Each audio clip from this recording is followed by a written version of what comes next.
dele, eu não posso divulgar o William Vac?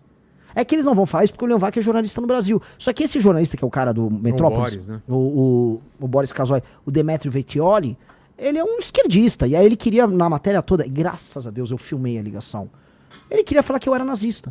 Ah, você tava num grupo que não sei o quê. Não, você tava no... Não, porque você... Sério, ele queria falar que eu disse que uma pessoa que tinha, vamos dizer, fibra muscular boa pra tração na academia, né? Mas chama RR. Que esse RR era um código de nazismo. O cara é completamente lunático. Tentou caçar alguma ligação. Então, assim, o que eu falei pra ele, que é o que eu falo pras pessoas, aí o Curtis Yarvin. Cara, eu vou ler autores podem ter coisas muito interessantes. Se eu ler Marx, tem coisa interessante em Marx. Engels tem coisa interessante. E, cara, você vai ter declarações sobre temas raciais envolvendo Marx. Entendi. E eu vou deixar. E o Marx perdeu a importância dele. As pessoas que me criticam, elas são, em geral, herdeiras da tradição marxista. Eu vou queimar livros. Então essa conversa não cola. Não cola de maneira alguma. Vou convidar autores, vamos chamar pra debates, vamos ouvir o que essas pessoas têm a dizer. Agora, se é uma ideia que não tem nada a ver com a gente, eu não vou promover ela. Manda uma pergunta e já coloca aí na telinha os outros pré-candidatos para ele avaliar cada um. Vamos lá. Ok. Ó, tem uma pergunta do Renan aqui.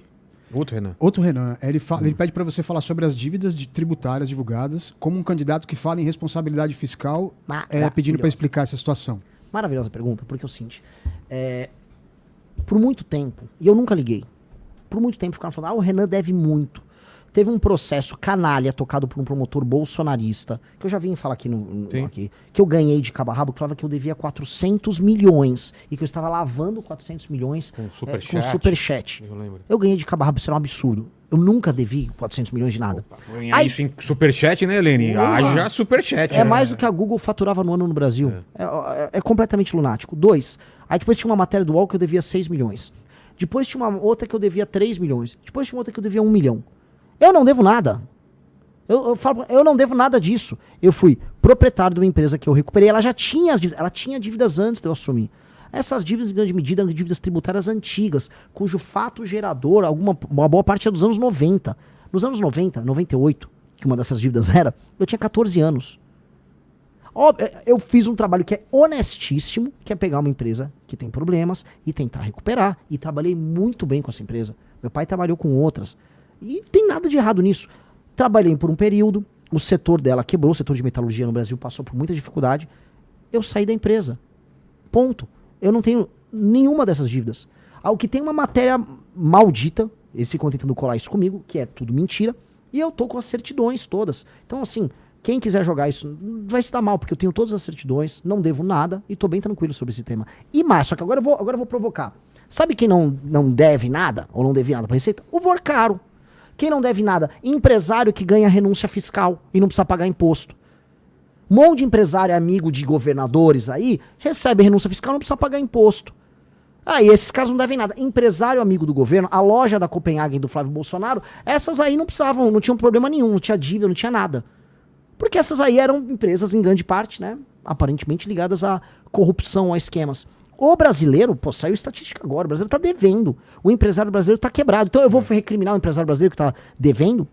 Eu não. Se eu tivesse devendo, também não seria problema algum. A questão é que nem isso eu tô.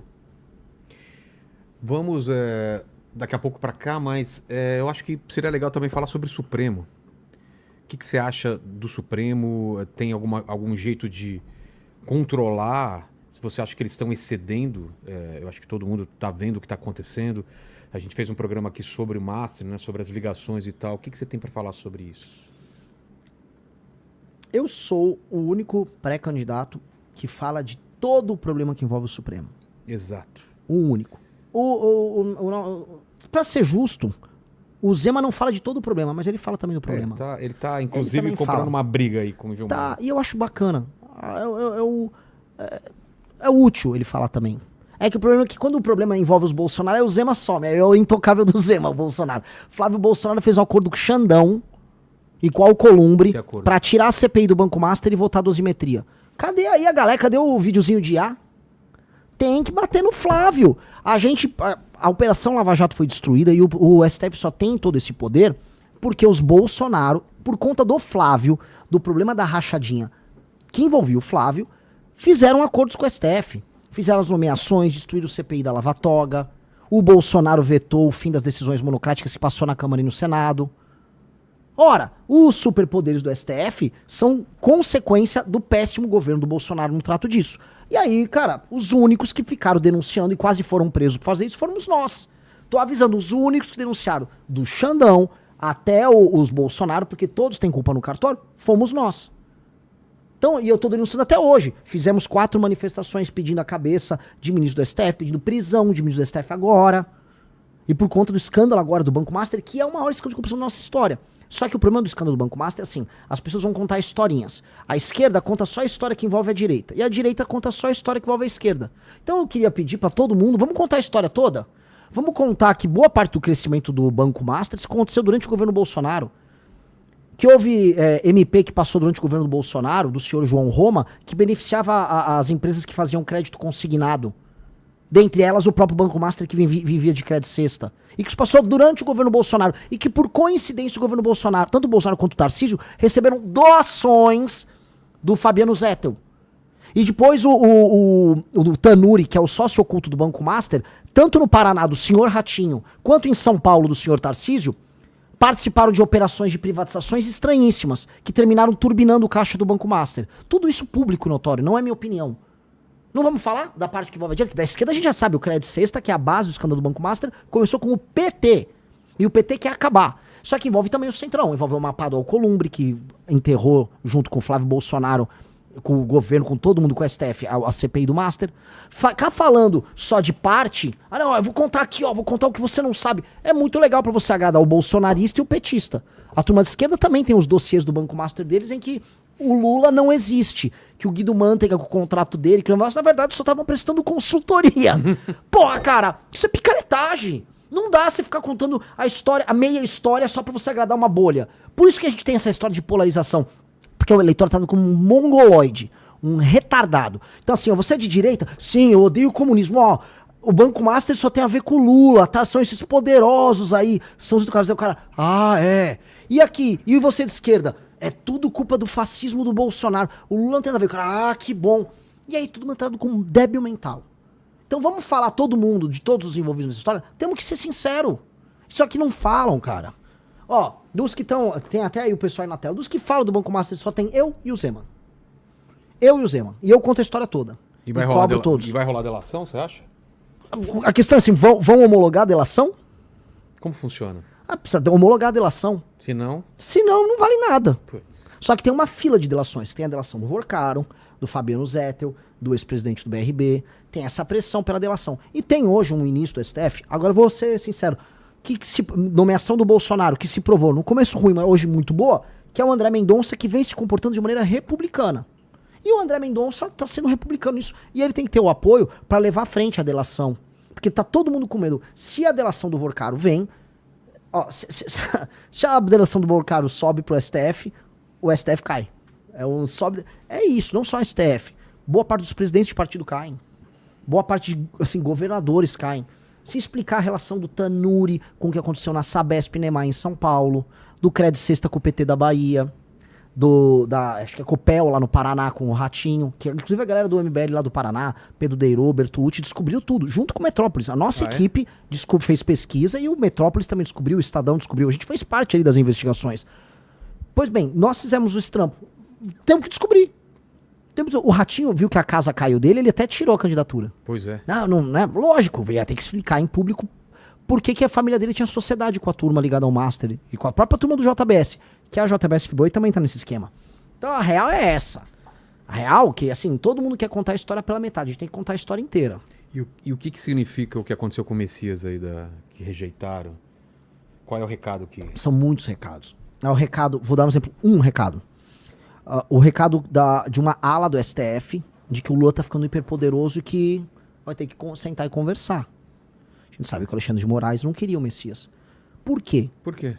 Porque são alas. O Lula tá fazendo um bloco dele. O STF não é todo coeso. O Alexandre de Moraes, pra muita gente falar, ele é de esquerda, ele não é de esquerda. O Alexandre de Moraes dava aula na minha faculdade, conheço ele de sala de aula. Ele nunca foi de esquerda. Ele ficou de esquerda por uma conjuntura. Uma conjuntura de poder, de briga com o Bolsonaro. Esses caras mudam de lado o tempo todo, fazem alianças diferentes. E o Lula, ele quer ter o domínio do STF.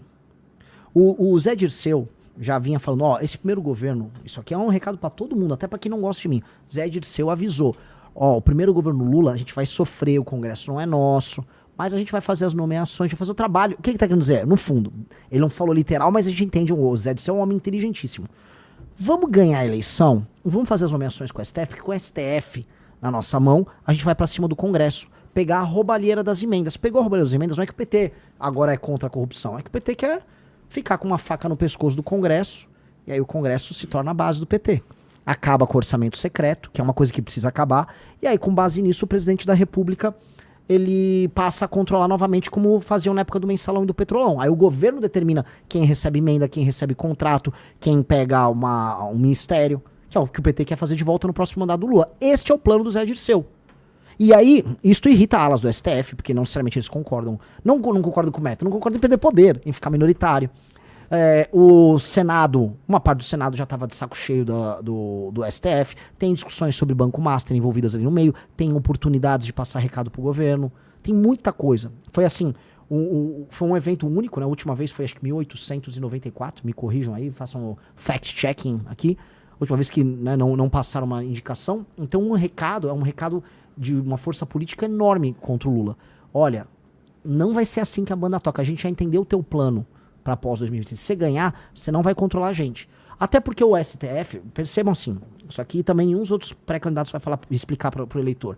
O Flávio Dino, ele tá investigando, e não é de hoje, as emendas dos principais líderes partidários do Brasil. Essas emendas, são as emendas do orçamento secreto, quase todas envolvem crime. Quase todas.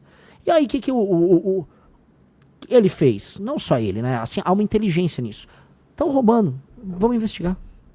Vamos investigar que vai estar todo mundo na nossa mão. Pegaram, já teve operação com o Arthur Lira, que foi presidente da Câmara. Ninguém entra no orçamento secreto impunemente. Primeiro que o deputado escolhe. Tem os deputados que estão no orçamento secreto e os que não estão. Os que estão sabem que é secreto. E sabem que a destinação, você consegue, vamos dizer, trabalhar sem muita fiscalização. If you know what I mean, a pessoa que está vendo, se me entende. E aí, com base nisso, né, um escândalo de corrupção acontece. Tanto que, percebemos, as eleições de 2024 foram eleições que, de acordo com os relatos locais, tiveram muita compra de voto, que é caixa 2. Então tudo isso abastece o sistema corrupto. Flávio Dino, portanto, ele tem na mão boa parte dos parlamentares e presidentes de partido no Brasil. E isso é poder. E o Flávio Dino é do bloco do Lula. Pois é, vamos falar então dos pré-candidatos. Vamos começar com Caiado. Por que o povo não deve escolher ele como próximo presidente? Uma coisa que o Caiado tenta passar, o Caiado, assim, conheço ele esteve comigo no impeachment, ele no começo era contra o impeachment da Dilma, primeira reunião que ele teve depois da primeira manifestação, ele falou, tem um nome a zelar, não cai impeachment, não é sério. Depois, passou umas semanas, ele ficou a favor do impeachment. Ele não é